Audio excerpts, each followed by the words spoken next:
alegres por la venida de Cristo. Mientras los impíos, aquellos que despreciaron este evangelio, arderán como la estopa en el fuego eterno. Amén. Bueno, amados en Cristo, como lo es cada día domingo, le invito a que podamos abrir nuestras Biblias en el libro de Amós. Libro de Amós. Estudiaremos el capítulo 6, desde el verso 7 al verso 14. Amós, capítulo 6. Amós, capítulo 6, versículo 7 al 14.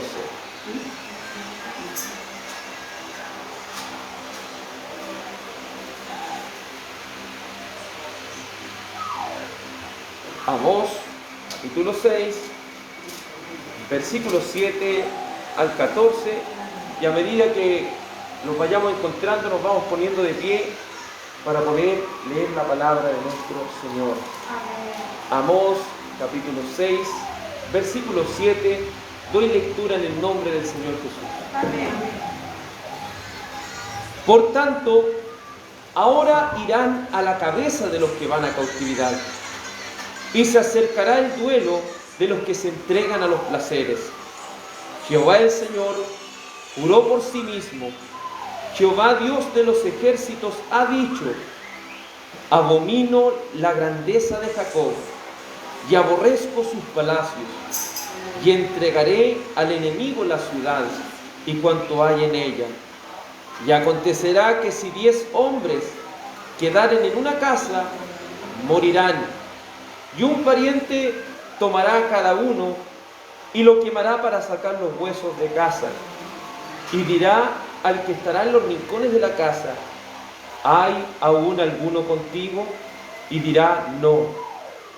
Y dirá aquel: calla, porque no podemos mencionar el nombre de Jehová.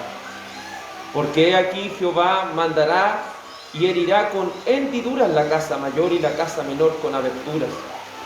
Correrán los caballos por las peñas, ararán en ellas sus bueyes, porque habéis vosotros convertido el juicio en veneno y el fruto de justicia en ajenjo.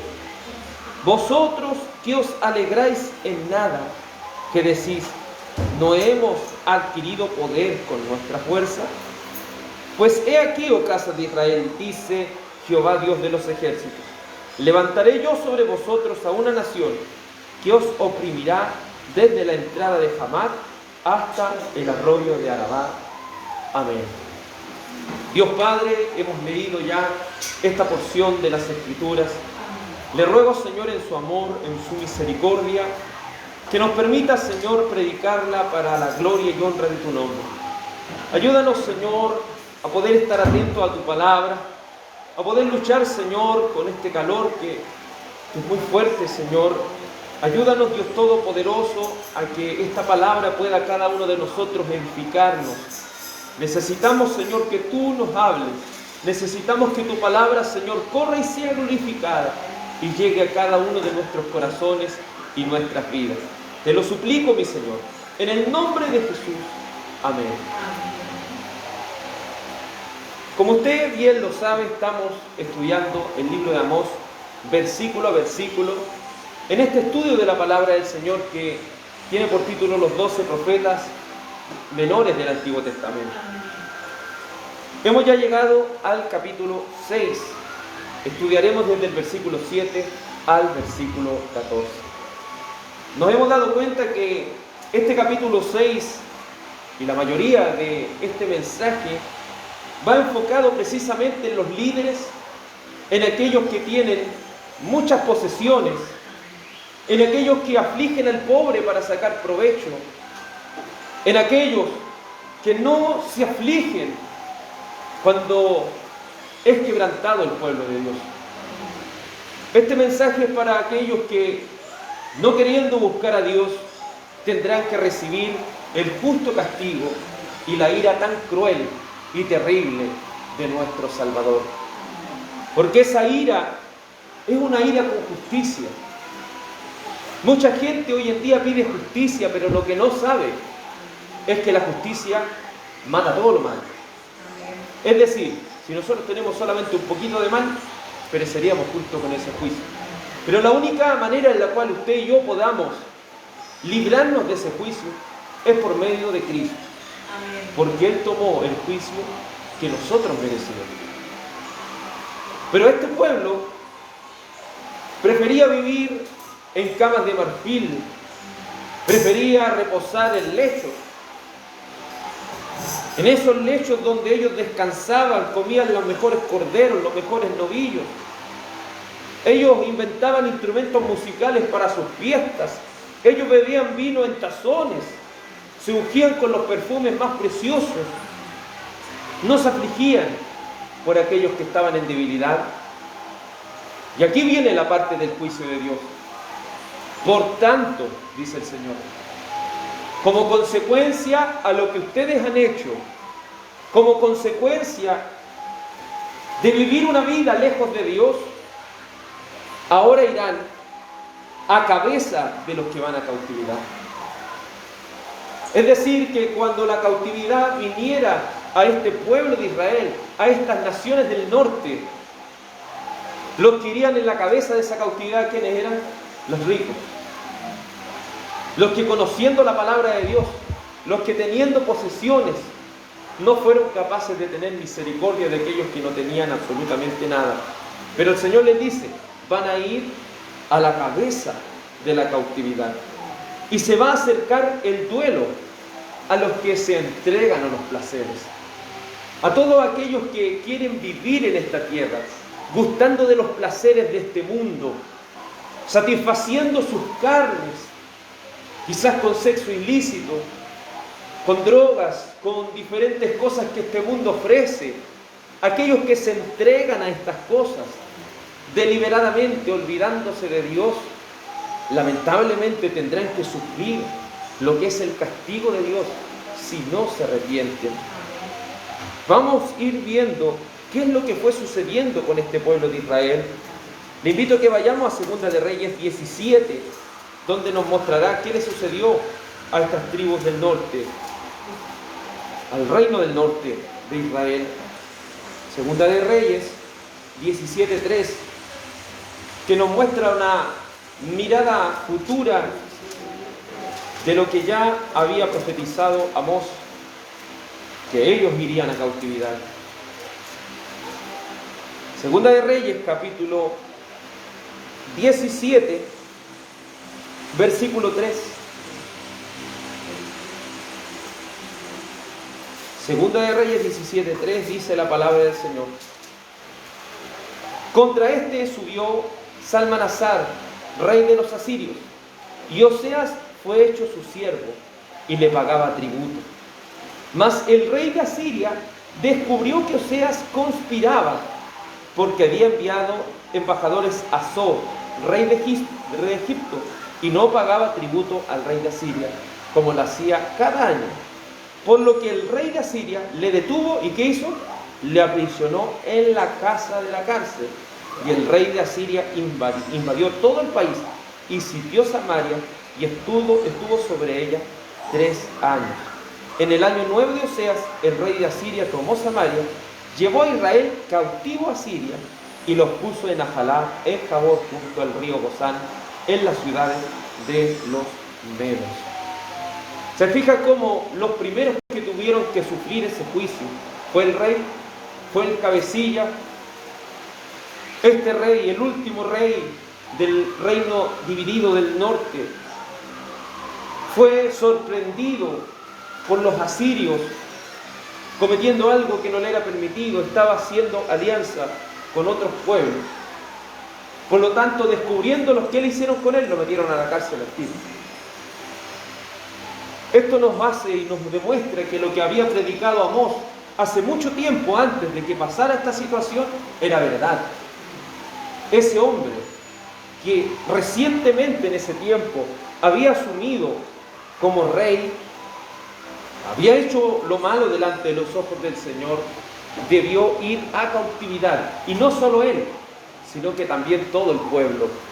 Fue tan terrible esa cautividad porque dejaron a esa ciudad de Samaria vacía. Tuvieron que sacar a toda la gente de ahí para llevarla a cautividad. Luego más adelante lo que hacen los asirios, llenan esa tierra de pura gente extranjera. Nos vamos dando cuenta cómo el castigo de Dios llega cuando las personas no se arrepienten. Miqueas 1 también había profetizado sobre estas cosas. Está muy cerquita de Amós, Miqueas. Está Amós, Abdías, Jonás y Miqueas. Miqueas, capítulo 1, nos muestra también cómo ese juicio vendría sobre este pueblo infiel, sobre este pueblo que no amaba las cosas de Dios. Miqueas capítulo 1, versículo 6, dice la palabra del Señor: haré pues de Samaria montones de ruinas y tierra para plantar viñas. Derramaré sus piedras por el valle y descubriré sus cimientos. Y todas sus estatuas serán despedazadas, todos sus dones serán quemados en fuego, y asolaré todos sus ídolos, porque de dones de ramera los juntó, a dones de ramera volverán. Por esto lamentaré y aullaré, andaré despojado y desnudo, haré aullido como de chacales y lamento como de avestruz, porque su llaga es dolorosa y llegó hasta Judá, hasta la puerta de mi pueblo, hasta Jerusalén. Nos damos cuenta que este juicio de Dios, cuando vino sobre este país, iba a ser un juicio muy terrible. Tan terrible que iban a ser asolados, es decir, no iba a quedar nada de lo que ellos tenían. Pero este pueblo en los tiempos de Amós estaba enfocado en el materialismo, estaba enfocado en las cosas terrenales, en la búsqueda de los bienes del mundo. Estaban entregados a las pasiones, pero no sabían que el juicio de Dios vendría sobre los tales. Vendría sobre aquellos que tenían su enfoque en las cosas de esta tierra. ¿Ahora en nuestros tiempos es diferente? No, porque el Señor nos enseña a cada uno de nosotros a buscar primeramente ¿qué cosa? El reino de Dios y su justicia, y las demás cosas serán añadidas. Pero muchas personas, enfocándose en las añadiduras, prefieren llenarse los bolsillos de dinero, prefieren tener quizás una casa de 3 pisos, pero no servir al Señor, entendiendo que el reino de Dios es mucho más importante que todas las cosas terrenales. No olvidemos que el Señor dijo que iba a hacer un cielo nuevo y una tierra nueva, por lo cual no sacamos nada con hacer tanta grandeza y enfocar todo nuestro esfuerzo y toda nuestra corta vida en las cosas terrenales. Con esto no estoy diciendo que no hagamos nada en nuestra casa, sí. Debemos, ¿cierto?, ir también probando de las cosas que el Señor nos ha dado para que disfrutemos, que tengamos una bonita casa. Pero que nuestro enfoque no sea ese, que no sea el primer lugar de nuestro corazón, porque vamos a sufrir. Vamos a sufrir.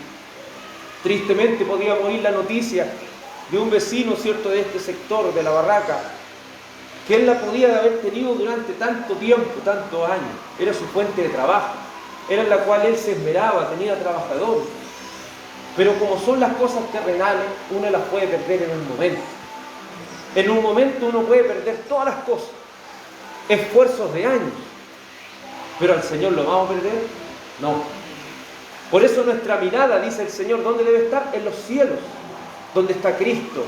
Ahí debe estar nuestra mirada, nuestro tesoro. ¿Dónde debe estar? En el cielo, donde los ladrones no pueden robar nada, donde la polilla, el hollín no corrompe. Es ahí donde debemos hacer tesoros. Y debemos hacer estos tesoros, ¿para qué? Para la gloria de nuestro Señor. Porque ese es el propósito de nuestra existencia. Este pueblo de Israel no era cualquier pueblo, lo seguimos diciendo. Era un pueblo conocedor de las cosas de Dios. Y como pueblo conocedor, iba a recibir juicio. Iba a recibir juicio por tal conocimiento. No olvidemos que el Señor también nos dice: al que mucho se le dio, mucho se le va a pedir. No es lo mismo una persona que está allá afuera y no conoce nada de Dios, que una persona que conoce a Dios y hace más maldad. Son dos cosas diferentes. el castigo va a ser más tolerable para aquellos que no conocen nada de Dios que para aquellas personas que, conociendo las cosas de Dios, se vuelvan atrás de este santo mandamiento que se les ha sido una vez dado. Por eso las cosas del Señor se toman con respeto, se toman con seriedad. Las cosas del Señor se toman como comprendiendo que fuera de Él nada somos, como comprendiendo que Él es dueño de nuestra alma, de nuestro corazón, de nuestra vida, de todo lo que tenemos.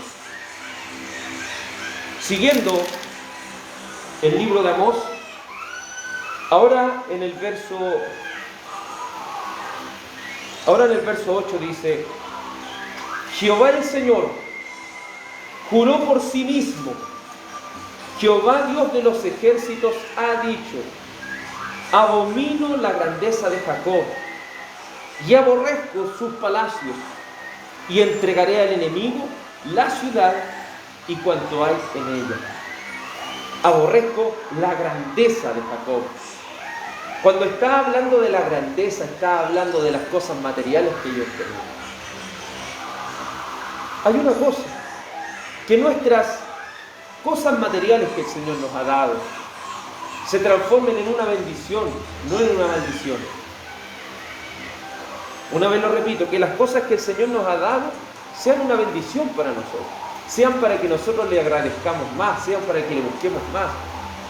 Pero no procuremos tener cosas materiales para olvidarnos del Señor, para olvidarnos de que Él nos ha dado todas las cosas.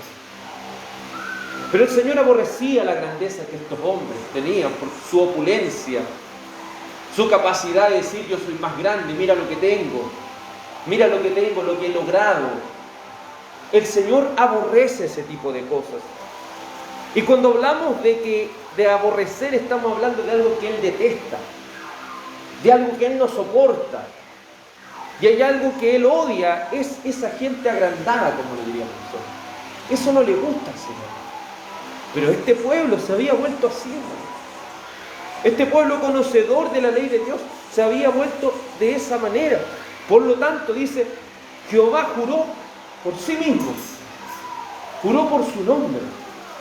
Y cuando el Señor jura por su nombre, está declarando un decreto eterno, un decreto que no se puede mover, un decreto que va a suceder sí o sí, porque Él juró por lo más grande que hay, que es Él mismo. ¿Y qué es lo que juraba el Señor? Jehová el Señor juró por sí mismo, Jehová de los ejércitos. ¿Qué significa Jehová de los ejércitos? El Dios invencible. El Dios invencible ha jurado por sí mismo, porque ha dicho: detesto la grandeza de Jacob, aborrezco las cosas materiales que ellos tienen, aborrezco sus palacios, entregaré al enemigo la ciudad y cuanto hay en ella. Esto se transformó en un juicio para ellos, porque ellos, en vez de estar agradeciendo a Dios, ellos se agrandaron, ellos quisieron tener más y se hicieron autosuficientes. ¿Y qué es lo que lograron con esto? Que el Señor dijera: lo que te he dado, ahora yo se lo voy a dar a otra persona. Porque nunca olvidemos, todo lo que tenemos es del Señor. Amén. Todo lo que tenemos es del Señor y Él se lo da a quien Él quiera. Y si Él nos ha entregado algo, Él también lo puede quitar. Él es el que da y Él es el que quita. Y no quita porque Él sea malo, sino que quita porque en realidad estamos mal usando lo que Él verdaderamente nos está entregando a nosotros.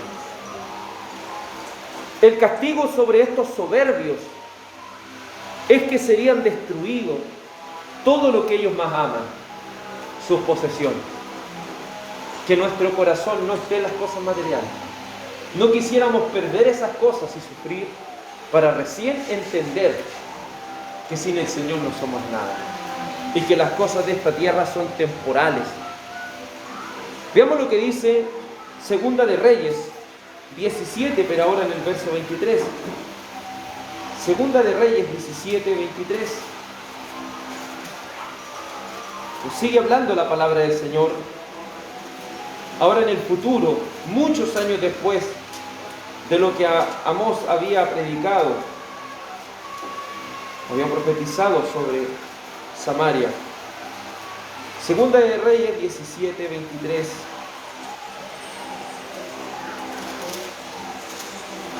Dice así la Escritura, Segunda de Reyes 17, 23. Hasta que Jehová quitó a Israel de delante de su rostro, como él lo había dicho por medio de todos los profetas sus siervos.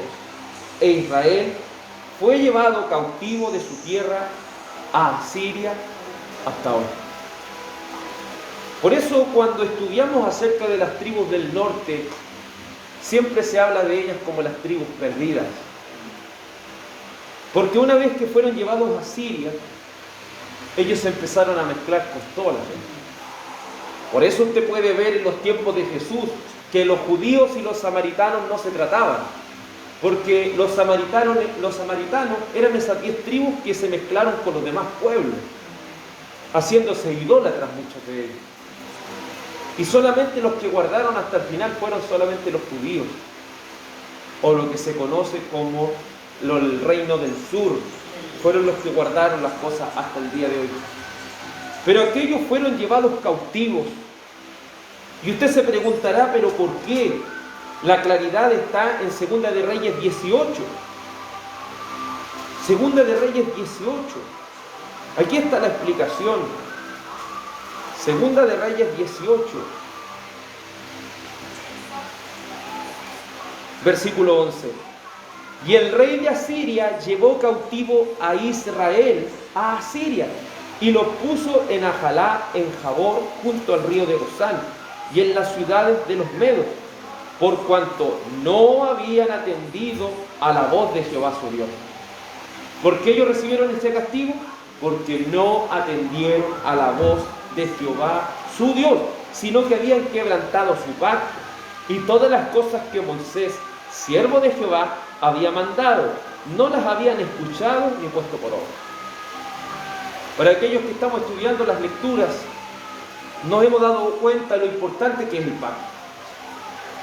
El primer pacto, que era el pacto mosaico, ese pacto que si ellos quebrantaban estos mandamientos, ¿qué les pasaba, hermano Josefina? Si ellos quebrantaban eso, ¿cierto?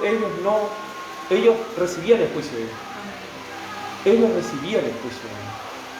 Es muy importante entender que el Señor, cuando hace sus pactos, Él lo hace poniendo, ¿cierto?, estas cosas. Si ustedes no permanecen en esto, lamentablemente van a tener que ser llevados cautivos.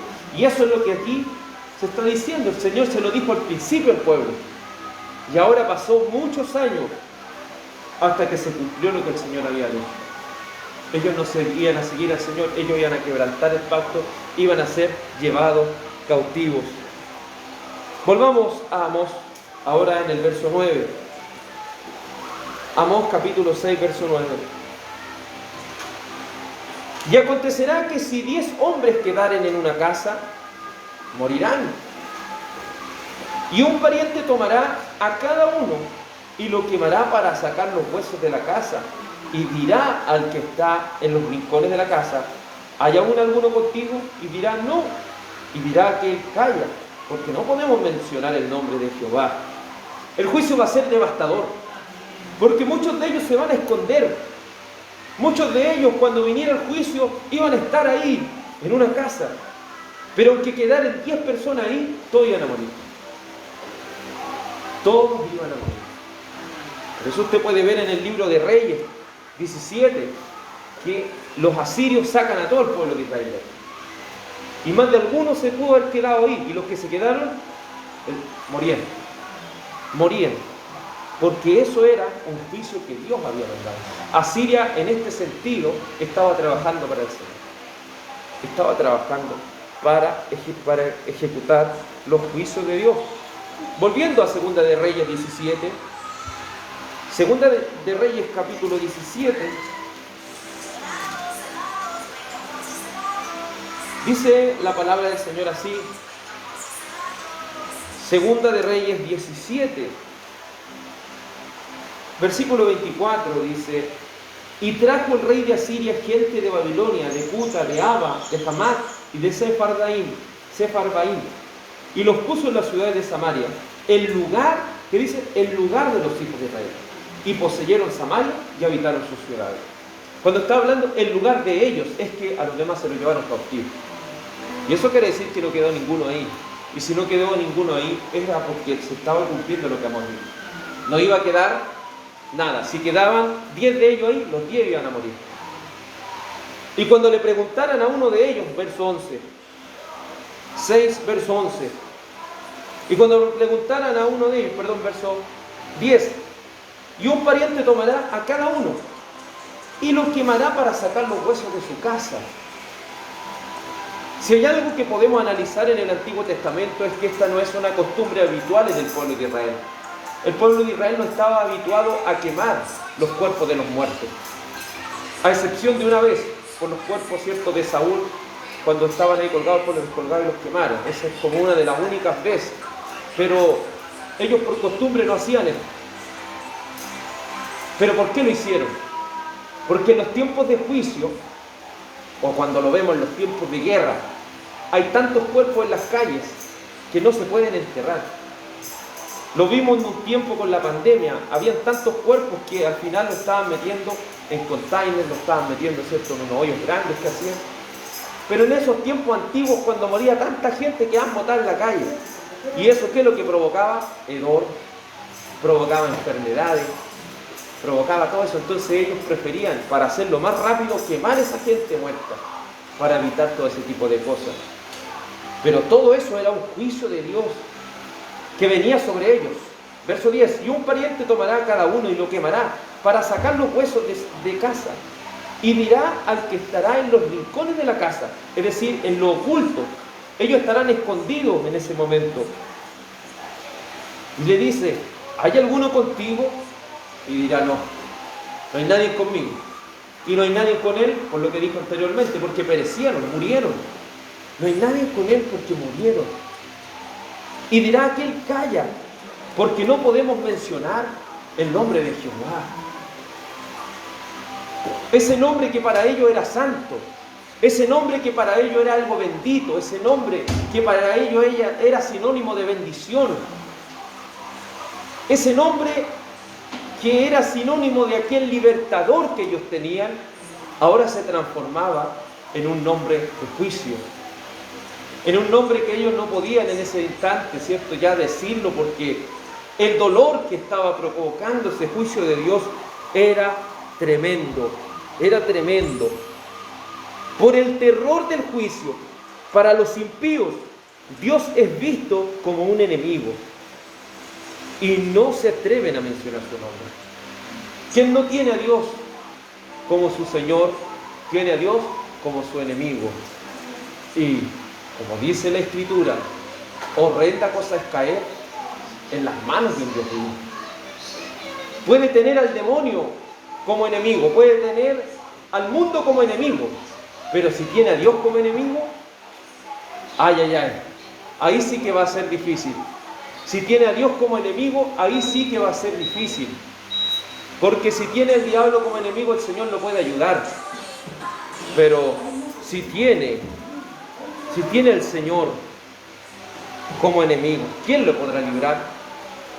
No hay quien lo libre. Vamos al libro de Isaías 63. Isaías 63.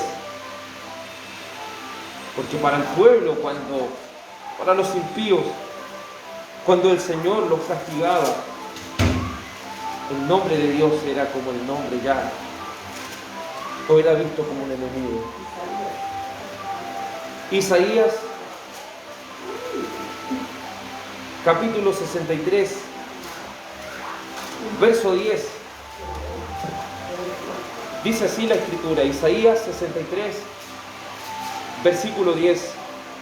Mas ellos fueron rebeldes e hicieron enojar su Santo Espíritu, por lo cual se les volvió, ¿qué cosa? Enemigo.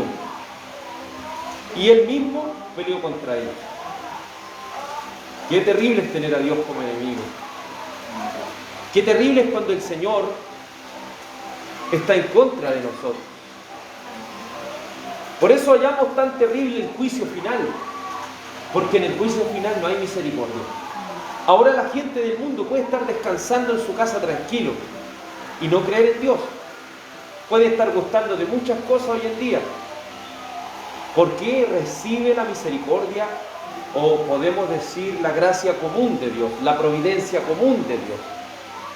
Pero cuando venga su segunda venida y venga a ser el juicio final, será escondida la misericordia y se le dará paso a lo que se merece el mundo, el juicio de Dios. Y qué terrible es cuando Dios pelea contra alguien y se vuelve un enemigo para esas personas. Lamentaciones capítulo 2, verso 21, nos muestra un ejemplo de lo que es experimentar el juicio de Dios. Lamentaciones está después de Jeremías.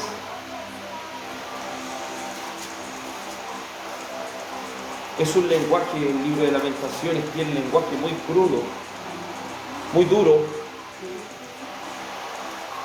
pero esto es parte de lo que es el juicio de Dios. Lamentaciones capítulo 2, versículo 21. Dice así la Escritura. Esto le sucedió al pueblo cuando fue desobediente. Niños y viejos yacían por tierra en las calles. Mis vírgenes y mis jóvenes cayeron a espada. Mataste en el día de tu furor. Degollaste y no perdonaste. Has convocado de todas partes mis temores, como en una solemnidad. Y en el día del furor de Jehová no hubo quien escapase ni quedase vivo. Los que crié y mantuve, mi enemigo los amó. ¿Cómo fue ese juicio? Los niños, los viejos, botados en las calles, muertos. Los jóvenes, los vírgenes, botados en las calles, muertos. Muchos de ellos degollados ahí mismo. Porque el juicio de Dios era manifiesto sobre este pueblo que se había olvidado de su Dios. Vamos a Lamentaciones 4, para que entendamos que con el Señor no se juega, con Dios no se juega. Lamentaciones capítulo 4, versículo 1 dice así la Escritura. Lamentaciones 4:1. ¿Cómo se ha ennegrecido el oro? ¿Cómo el buen oro ha perdido su brillo? Las piedras del santuario están esparcidas por las encrucijadas de todas las calles. Los hijos de Sión, preciados y estimados más que el oro puro, cómo son tenidos como vasijas de barro, obras de manos del farero. Aún los chacales dan la teta y amamantan a sus cachorros. La hija de mi pueblo es cruel, como las avestruces del desierto. Mire, aquí viene, verso 4. La lengua del niño de pecho se pegó al paladar por la sed. Los pequeñuelos pidieron pan y no hubo quien los repartiese. Los que comían delicadamente fueron asolados en las calles. Los que se criaron entre la púrpura se abrazaron a los estiércoles. Verso 5 está hablando de aquellas personas de dinero. Ellos fueron asolados por las calles. La gente que se vestía de las mejores ropas, abrazaban el excremento. Porque se aumentó la iniquidad. ¿Por qué pasó esto? Porque se aumentó la iniquidad de la hija de mi pueblo, más que el pecado de Sodoma, que fue destruida en un momento, sin que acamparan contra ellos. Sus nobles fueron más puros que la nieve, más blancos que la leche, más rubios eran sus cuerpos que el coral, su talle más hermoso que el zafiro, oscuro más que la negrura es su aspecto. No los conocen por las calles. Su piel está pegada a sus huesos, seca como palo. Más dichosos fueron los muertos de espada que los muertos por el hambre, porque estos murieron poco a poco por falta de los frutos de la tierra. Las manos de las mujeres piadosas cocieron a sus hijos. Sus propios hijos les sirvieron de comida en el día del quebrantamiento de la hija de mi pueblo. Fue tan crudo y tan terrible que era tan el hambre que su piel se pegó al hueso de su cara. Era tanta el hambre que tomaron los niños chicos que tenían y los cocieron como cocerían un pedacito de carne para comerse. Con el Señor no se juega. Unos dirán, pero que es malo el Señor. No es malo. Él está ejecutando el juicio sobre un pueblo que le ha despreciado, sobre un pueblo que le ha dado tanto y que ellos le han pagado de mala manera. Por eso entendamos, con Dios no se juega. Él es amor, sí, Él es amor, pero Él también es un Dios justo. Y cuando aplica la justicia, cuán terrible es para aquellos que la experimentan. Volvamos al libro de Amós capítulo 6. Amós capítulo 6. Verso 11. Porque aquí Jehová mandará y herirá con hendiduras la casa mayor y la casa menor con abertura. Pero detengámonos aquí por un momento. El juicio, según el verso 11, no va a ser solamente este juicio para los ricos. Escúcheme bien, este juicio no es solamente para la gente de dinero. Obviamente, gran parte está enfocado el Señor en poder desenmascarar este tipo de personas. Pero también los que tienen la casa menor, es decir, los que tienen grandes comodidades y los que tienen pocas comodidades. Pero tanto como el que tenía grandes comodidades como el que tenía poco, eran personas que tampoco querían servir al Señor. No crea que cuando la palabra dice que de los pobres el reino de los cielos, no está hablando de los pobres materialmente, está hablando del pobre de alma, de aquellos que necesitan del Señor, de aquellos que mendigan ese amor del Señor. Porque eso es lo que nosotros hacemos. Somos pobres en espíritu porque necesitamos del Señor, necesitamos plenamente de Él. Pero aquellos que, quizás siendo pobres en lo material, no quieren reconocer su pobreza espiritual, tendrán que experimentar de igual manera el juicio de Dios. Tal como el rico, el pobre también tendrá que sufrir y experimentar el quebranto de lo que es el juicio del Señor. Veamos lo que dice Ezequiel 16:53.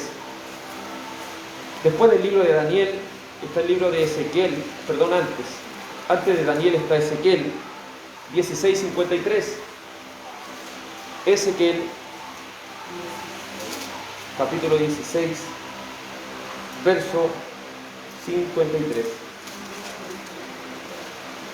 Ezequiel 16.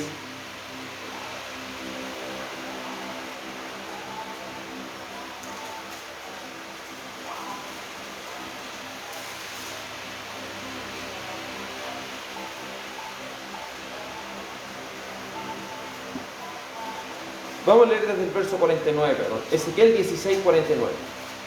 Dice así, Ezequiel 16, 49.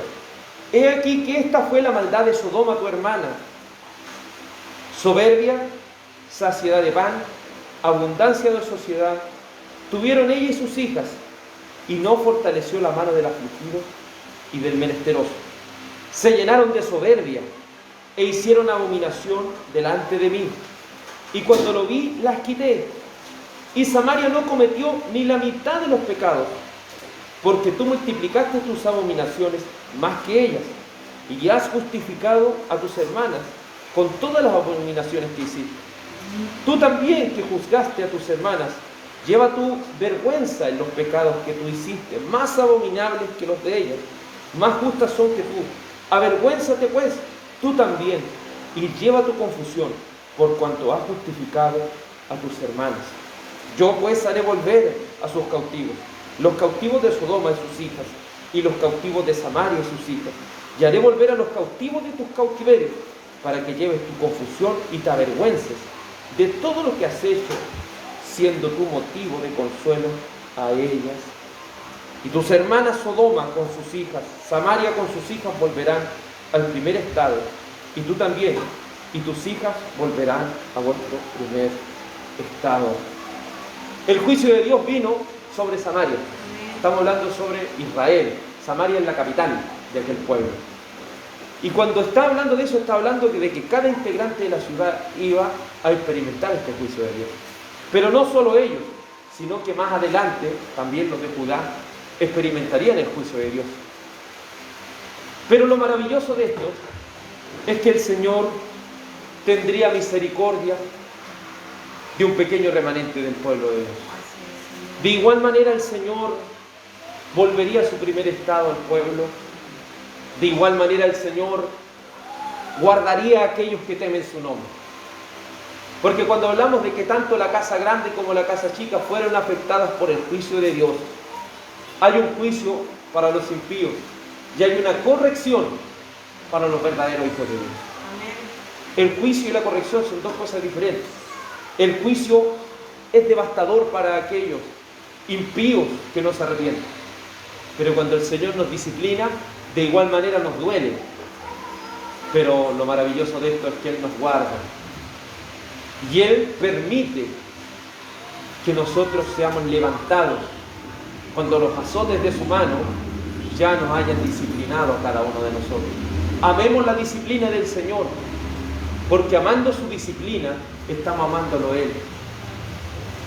Y recibiendo su disciplina, nos muestra el amor que Él tiene hacia nosotros.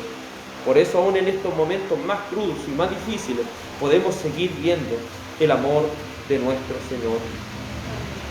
Segunda de Reyes 17:9. Segunda de Reyes 17, versículo 9. Nos dice esto con respecto al pecado de Samaria, al pecado de este pueblo de Israel, que sufriría un castigo tan cruel y tan grande. Nos dice Segunda de Reyes 17:9. Y los hijos de Israel hicieron secretamente cosas no rectas contra Jehová su Dios, edificándose en lugares altos en todas sus ciudades, desde las torres de las atalayas hasta las ciudades fortificadas, y se levantaron estatuas e imágenes de acera en todo collado alto y debajo de todo árbol frondoso, y quemaron allí incienso en todos los lugares altos, a la manera de las naciones que Jehová había traspuesto de delante de ellos, e hicieron cosas muy malas para provocar la ira de Jehová. ¿Por qué recibieron eso? Porque ellos hicieron cosas muy malas en contra del Señor. Recuerde que el primer mandamiento es: no tendrás dioses ajenos delante de mí. No puede existir otro Dios. No debemos adorar ni servir a ningún otro Dios. Pero los israelitas, ¿qué hacían? ¿Qué hizo este reino del norte? Adoraron a otros dioses. Y debajo de los árboles hacían sus cosas ahí malas. Adoraban a sus dioses. Porque antes, cierto, se utilizaban estos arbolitos para adorar a los dioses debajo de ellos. Por eso es importante ir entendiendo que no podemos servir a Dios y a los ídolos. Nuestro corazón no puede estar dividido. O amamos a Dios o a las cosas de este mundo. Pero no podemos amarlo a los dos. Volvamos a Amós ahora en el verso 12. Amós se pone un poco sarcástico en el verso 12 y con ese sarcasmo tiende a reprender a este pueblo y hacer que este pueblo soberbio, en Amós capítulo 6, verso 12, entienda que sin el Señor nada es. Miren lo que dice Amós capítulo 6, verso 12. Recuerde que Amós era un agricultor y como agricultor muchas veces toma de este tipo de ejemplos, diciendo: ¿correrán los caballos por las piedras o por las peñas? ¿Correrán los caballos por las piedras? ¿Ararán en ellas con bueyes? Aquí está hablando, ¿cierto?, algo figurativo, algo irónico. ¿Acaso algunos caballos van a correr por encima de las piedras? Eso sería, ¿cierto?, provocarle un daño tremendo a un caballo. ¿Quién va a trabajar en una tierra llena de piedras? Es como que nosotros vamos acá al río y usted ha visto todo ese montón de piedras y aquí Amós está diciendo: ¿pero quién de ustedes va a ponerse a arar encima de esas piedras? Es sarcasmo, ¿me entienden? Es sarcasmo lo que él está utilizando aquí. Y para terminar diciéndole así: ¿por qué habéis convertido vosotros el juicio en veneno y el fruto de la justicia en la gente? Así de ilógico era lo que ellos estaban haciendo con la justicia.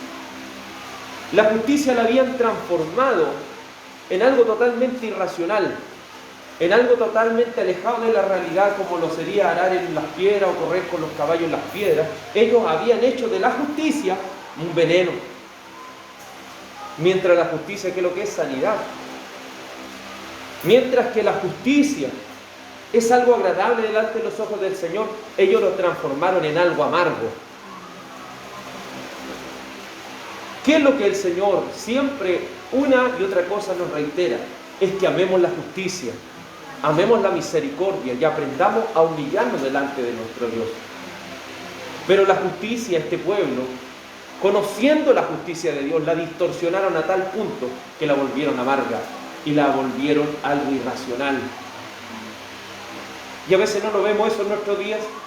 Está en un tribunal una persona que ha asesinado a alguien y el juez dice: lo declaro inocente. Eso es algo descabellado, ¿entiendes? Porque ¿qué es lo que tiene que hacer el juez? Justicia. Y si no hace justicia, ya está defendiendo al delincuente. ¿Cómo? Está defendiendo a las personas que realmente cometieron un crimen. Eso no puede ser así, hermano. El pueblo de Israel no estaba haciendo justicia. Lo que hacían era profanar la justicia, a tal punto que la convertían en algo absurdo, como caballos corriendo encima de las piedras, o como aquellos que aran por las piedras mismas. Veamos lo que dice Oseas 7:1. Oseas capítulo 7, versículo 1.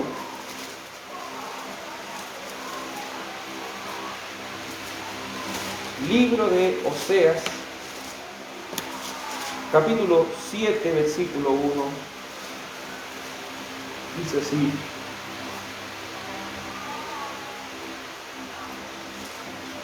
Oseas está después de Daniel, poquitito antes de Amós.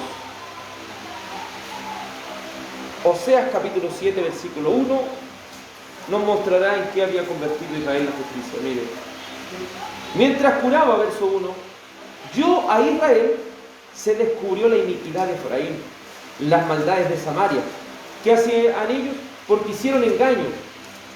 Y entra el ladrón y el salteador, despoja por fuera, y no considera en su corazón que tengo en memoria toda su maldad. Ahora la rodean sus obras, delante de mí están.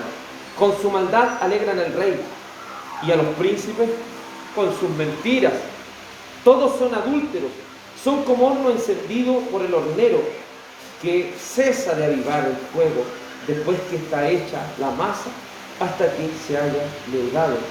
El día de nuestro rey los príncipes lo hicieron enfermar con copas de vino y extendió su mano a los escarnecedores.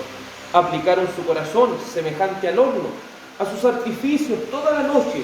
Duerme su hornero hasta la mañana, está encendido como llama el fuego. Todos ellos arden como un horno y devoraron a sus jueces. Cayeron todos sus reyes y no hay entre ellos quien a mí clame. La justicia se había vuelto algo ilógico para ellos. Tan ilógico que todos ellos se habían transformado en adúlteros. Y esta palabra adúltero muchas veces tiene una doble lectura. Adúltero es aquellas personas que engañan a su esposo o su esposa con otra persona. Y también esta palabra adúltero o el adulterio que Israel cometía era teniendo otros dioses aparte del Señor. Pero ellos no solamente hacían eso, alegraban al rey con la maldad y a los príncipes lo alegraban con la mentira. Pero ellos no consideraban que era el Señor el que miraba todas las cosas. No olvidemos que si hacemos de la justicia algo absurdo o distorsionamos y ensuciamos la justicia de Dios, cuando venga su justicia real, hará que muchos de ellos experimenten ese juicio tan terrible como lo es el castigo de Dios. Volvamos a Amós. Libro de Amós, ahora en el verso 13. Amós 6:13. Dice así la escritura en Amós 6:13. Vosotros que os alegráis en nada, que decís, no hemos adquirido poder en nuestra fuerza. Quizás en la versión Reina Valera no entendemos el sarcasmo que nuevamente está utilizando aquí Amós, pero las versiones más actualizadas nos muestran cómo utiliza este juego de palabras. Mire lo que dice en la versión original: vosotros que os alegráis por lo que es Lodebar. Lodebar significa nada. ¿Qué decís? ¿No hemos tomado a Carnayim con nuestra fuerza? Cuando hablamos de Lodebar y hablamos de Karnayim, es una manera sarcástica que utiliza el profeta para hacer referencia como una gran ganancia, entre comillas, que se hizo en tiempos de Jeroboam II, capturando estos asentamientos sirios en 2 de Reyes 14:25. Pero lo que no entendía es que estos asentamientos, como Lodebar, que era llamado nada, y el otro, ¿cierto?, que es Karayim, que es cuerno. ¿Y qué significa? ¿Cuál es el símbolo de cuerno? Símbolo de poder, el poder de la nada. ¿Y ellos cómo se sentían? Se sentían grandes porque habían hecho así. Es como se dice comúnmente: ¿qué alegría tendríamos si le quitamos un dulce a un niño? ¿Quién se agrandaría por quitarle un dulce a un niño? Nadie. Entonces le está diciendo a este pueblo: ustedes se creen grandes, ustedes se creen soberbios, pero han hecho la nada. Ustedes que dicen que hacen las cosas por su propia fuerza, su poder no es nada. Entiéndase como alguien que con un palo quiere detener un tsunami que viene encima. Sería algo absurdo, ¿cierto? ¿Qué le vamos a poder hacer un tsunami con un palo? O como aquel que se pone ante un tornado y lo espera con sus puños. Sería algo tan absurdo. Y es eso lo que hacía el pueblo de Israel, creyéndose superior, creyéndose grande, creyéndose invencible, no entendiendo que estaban haciendo enojar y estaban buscando la ira del Dios Todopoderoso, estaban buscando sus justos juicios. Pero ¿qué dice el Señor con respecto al soberbio, con respecto a los egocéntricos? Vamos al libro de Proverbios. ¿Qué dice el Señor a este tipo de personas que creyendo ser algo no son nada? Proverbios 11. Si hay algo creo que debemos pedirle al Señor, es que nos llene de toda humildad. Necesitamos humildad, la necesitamos. Nunca podemos decir: no, yo soy humilde, no. Siempre, muchas veces no estamos, cuando estamos más cerca de ser soberbios es cuando nosotros decimos que somos humildes. No, siempre debemos ser más humildes, siempre. Proverbios capítulo 11, versículo 2 dice así con respecto al soberbio. Proverbios 11, 2. Cuando viene la soberbia, viene también la deshonra. Es decir, cuando una persona se empieza a agrandar, cuando una persona empieza a creerse más que los demás, el porrazo, como lo diría un buen chileno, es más fuerte. Porque caerse de una altura así no es lo mismo que caerse de 5 metros. Y estas personas que se creen grandes, que se creen poderosas, el Señor las humilla. Por eso dice la Escritura: el que se enaltece, el que se cree grande, va a ser humillado, va a ser puesto en el suelo. Pero el que se humilla, será enaltecido. Por eso nosotros inclinamos nuestros rostros en oración. Por eso nosotros buscamos a nuestro Señor. Porque le necesitamos, le anhelamos.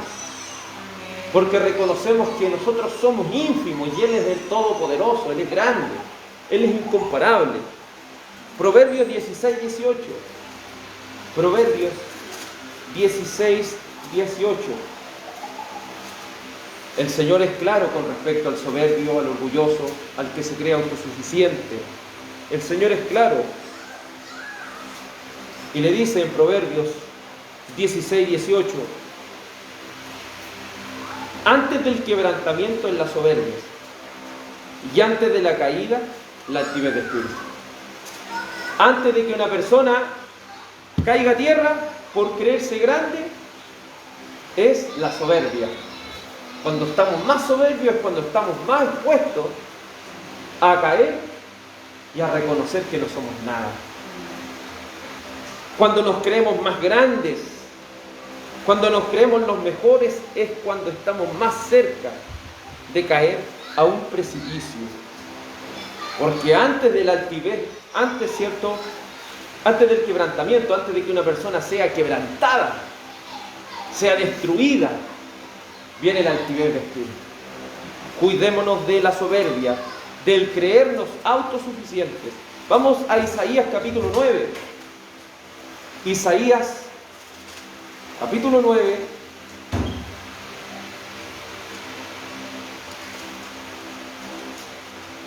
Isaías capítulo 9, versículo 8. Dice así la palabra del Señor en Isaías 9, 8. El Señor envió palabra a Jacob. ¿Y qué sucedió con Israel? Cayó Israel. Y la sabrá todo el pueblo, Efraín y los moradores de Samaria, que con soberbia y con altivez de corazón dicen: los ladrillos cayeron, pero edificaremos de cantería. Cortaron los cabrahigos, pero en su lugar pondremos cedro. ¿Cuál era la altivez que ellos tenían? Ellos podían ver que el mismo juicio de Dios se había levantado sobre ellos, que estaba todo en el suelo, y ellos decían: no, ahora vamos a construir cosas más grandes. Ellos intentaban irse en contra de Dios, en contra del juicio de Dios, en vez de estar humilde y decir: Señor, verdaderamente merezco lo que me está pasando. Verdaderamente, Señor, lo que me está pasando o lo que estoy recibiendo es fruto de lo que yo he cosechado.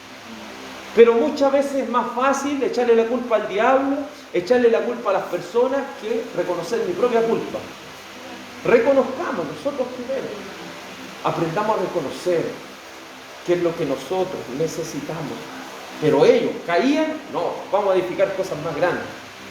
Ellos siempre querían de una u otra manera mostrarse grandiosos, pero el Señor le iba a hacer caer a tierra, para que entendieran que sin el Señor nada somos.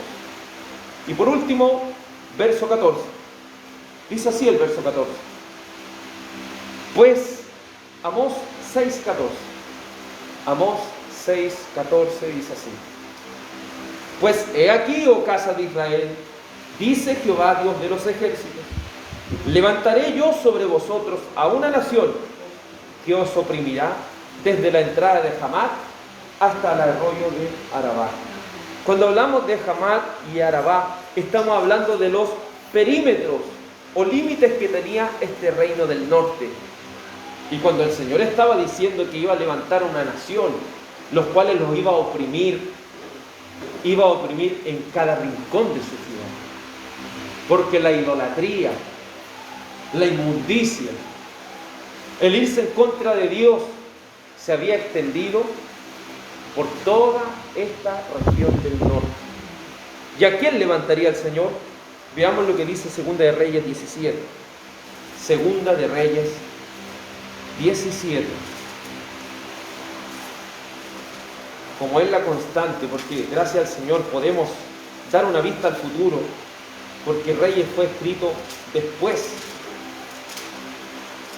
de Amós, o esta porción por lo menos. Segunda de Reyes 17:23. Dice así la Escritura: ¿qué sucedió con este pueblo? ¿Quiénes fueron los artífices? Hasta que Jehová, dice verso 23, hasta que Jehová quitó a Israel de delante de su rostro, como él lo había dicho por medio de todos los profetas sus siervos. E Israel fue llevado cautivo desde tierra a Asiria hasta hoy. Quienes hicieron esto fueron los asirios, los cuales el Señor levantó para juzgar a este pueblo. ¿Y por qué le sucedió? Porque Segunda de Reyes 18, versículo 12 dice: por cuanto no habían atendido a la voz de Jehová su Dios, sino que habían quebrantado su pacto y todas las cosas que Moisés, siervo de Jehová, había mandado. No las habían escuchado, ni las habían puesto por obra. No las habían escuchado, ni las habían puesto por obra. Todo lo que dijo Amós, ellos lo menospreciaron. Ellos no atendieron a lo que estaba diciendo. Lamentablemente, muchos años después, el juicio de Dios vino sobre ellos y trajo una gran destrucción sobre aquellas vidas. Líbrenos el Señor, que el Señor nos haga humildes para recibir su palabra. Amén. Y no ser tan solamente oidores de ella, sino ser hacedores de ella. Vamos a orar a nuestro Dios. Dios Padre, agradecemos que por medio de tu palabra nos exhortes a a que podamos aplicar esta palabra de Dios. Porque tus juicios son justos y son verdaderos. Quite de nosotros, Señor, todo orgullo, toda soberbia, toda obstinación. Quite de nosotros, Señor, todo aquello que nos haga olvidarnos de nuestro Dios. Porque antes del quebrantamiento viene la soberbia. Y este pueblo de Israel, que había crecido en número, que se había hecho fuerte, que se creían invencibles por su propio poder, que al tener grandes posesiones se olvidaron de su Dios y sirvieron a los ídolos, quebrantando tu pacto, oh Señor. Pero después tuvieron que recibir el justo castigo de Dios. Le enviaste profetas, Señor, y no lo entendieron. No los quisieron oír y los despreciaron. Así, oh Dios Padre, tú nos adviertes cada día de reunión, nos amonestas, nos exhortas, también nos fortaleces para tu gloria. Creemos, Dios mío, que tú eres quien nos educas. Por favor, Señor, necesitamos que tú nos corrijas cada día. Necesitamos, Señor, que tú nos muestres con claridad en qué estamos fallando. Haz de nuestros corazones un corazón dispuesto a ser transformado. Aquí estamos, Señor, somos pobres de espíritu y creemos, Señor, que solamente tú puedes cubrir esa pobreza de alma que tenemos. Te suplico, Dios Santo, que la gracia, la paz y la bendición de Cristo sea en cada uno de vuestros corazones. Iglesia del Señor, sea bendecida en el nombre de Jesús. Amén. Que el Señor les guarde y les bendiga.